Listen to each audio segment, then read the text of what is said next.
Order! Order! You are an incorrigible delinquent at times.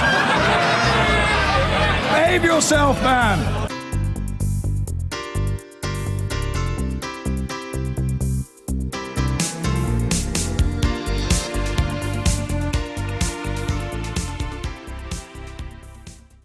How do you like your comic book superhero? Are you stuck in the 1960s with Peter Parker, the amazing and white Spider-Man?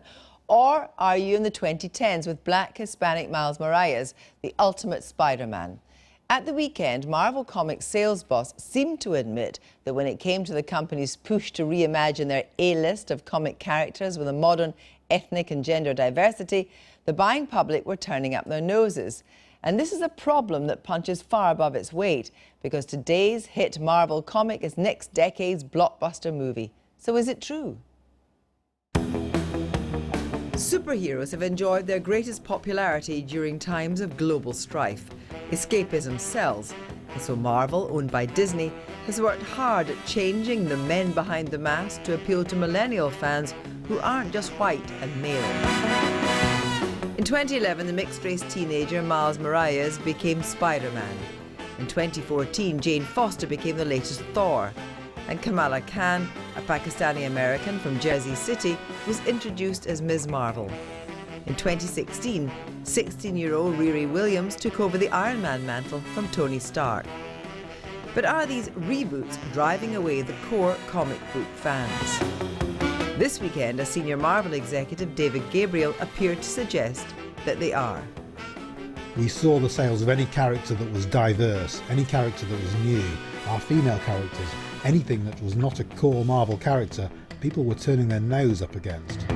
He rode back after the furore, but the damage was done. So what's the real picture? In 2014, 9 out of 10 bestsellers were Marvel superhero comics. But last year, after the major character revamp, Marvel had just 3 in the top 10. So clearly something is going on. Perhaps this is just about sheer comic numbers. Between October 2015 and February this year, Marvel launched an astonishing 104 new titles. So perhaps it's not surprising that a quarter of those have flopped. But for Marvel, the real money is not in comics anymore, it's in TV and movies. Their Luke Cage series on Netflix is pretty much the only example of diversity in the Marvel live-action stable. The question is, will the movies catch up with the comics, or is that too great a risk? Well, we asked Marvel for a statement, and while they stated that Mr. Gabriel had been taken out of context, they did not give us a full statement. Well, joining me now from New York is comic book critic and freelance writer J.A. Michaeline. Benny Potter, who hosts a popular YouTube channel on comic books, joins me from Colorado. Good evening to you both. J.A. Michaeline, first of all, do you think that Marvel does have a problem with diversity? Marvel does have a problem with diversity, but not the problem that they think they have. The problem that Marvel has with diversity is that they literally can't commit to the audience that they're trying to build. Even in the rhetoric that you see that Mr. Gabriel is using in terms of defining them as the core audience or the core group, that suggests that, you know, the people that they're marketing to are actually pretty much straight white men. But if you're trying to actually, you know, expand your audience and you know, bring them different heroes, different people, like people of different genders, people of different ethnic groups, but you're still marketing to the same people, then you're not really trying. So, Benny Potter, would you accept that Marvel's not really trying to do diversity in a way that's meaningful and actually comes into the core of the comics? Yeah, I mean, that's... No, I actually agree with that. Benny Potter, yes. Yeah, I was going to say, I actually agree with that. I mean, a lot of the new diverse stories, in my opinion, are really incredible, but they just kind of rushed out trying to just catch on to the diversity thing instead of easing the characters into the old core fan base that they did have. And I feel like they're just backing out too early. Now that they've done it, they're just not letting it go all the way through. But what about the first Muslim superhero to have her own name, Kamala Khan? Do you think that she is going to be a big seller? It doesn't appear to be so, Benny. Kamala Khan, she's actually one of the more popular characters out of this entire diverse front that Marvel's pulling off right now. And some of her stories are some of the best ones that they've put out in the recent years. So in that case, Jam, what do you think the right strategy should be, given that, by and large, it's not about the comics, it is about the movies to come. They have to bed these things down. What is the best way to go about it? I mean, the best way to go about it is to actually commit to building a broader audience. And that would be breaking things down to the very basic level. So for example, the way the comics are distributed is something called the direct market. And the way the direct market works is basically that the only things that count towards sales in terms of the things that matter are the comics that are pre-ordered 3 months in advance. So, you know, to you or to a random person who doesn't know anything about comics, they'll say to themselves, oh, you know, I saw the Black Panther movie. How do I get that book?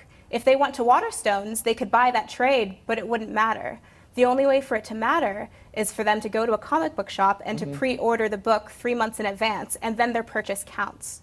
So all of these complications, A, you know, pretty much mean that new readers are alienated from the process in terms of having their voices heard, and B, requires them to go through a kind of system that has traditionally alienated non-white males to begin with. But talking about a more traditional view of the comic, does it matter if people actually, Benny, prefer Captain America? Does that matter if they're buying comics in sufficient numbers? I'm sorry, I missed the question on that one. On the question of what you might say is the traditional old-fashioned white male audience, does it matter if what they want is Captain America, if Captain America creates big sales? I mean, it doesn't really matter if they want Captain America. I don't think I understand the question fully, what you're asking. What I'm saying is... Are you saying that people want to go out and buy it? If you have a white Captain America and that's what people buy, that doesn't matter, does it? I mean, it's not just about diversity, it's what actually what sells Marvel comics. Why well, should... yes, and that's part of the issue, is they need to, the books need to sell. And in my opinion, they just didn't ease the audience into a lot of these characters. They instead of going through a period where like the legacy characters trained all these new individuals who were taking over their mantles, they instead just tried to be like, well, hey, Riri Williams is coming out with a comic book in 3 months. Don't you want to pre-order this? To follow and set with what she was saying. Yeah, but the thing, Jam, is that Marvel Comics launched 104 comics last year and a quarter failed. It's all about the sale models, and if the sale model doesn't work, then you're not going to have this variety of characters, are you? Well, I mean, it's a question of what you mean by if the sales aren't working. Charles Paul Hoffman at CBR did some really great journalism in terms of looking at the actual numbers that were released by Comic-Con.com. And he basically found that even of the top 10 selling Marvel comics, only 3 of them were actually what you would consider diverse, which is really just characters that are marginalized people. The rest of them are actually your quote-unquote standard white male characters. And those are actually the ones that have seen the lowest sales in terms of the biggest drops. Thank you both very much indeed. I've been getting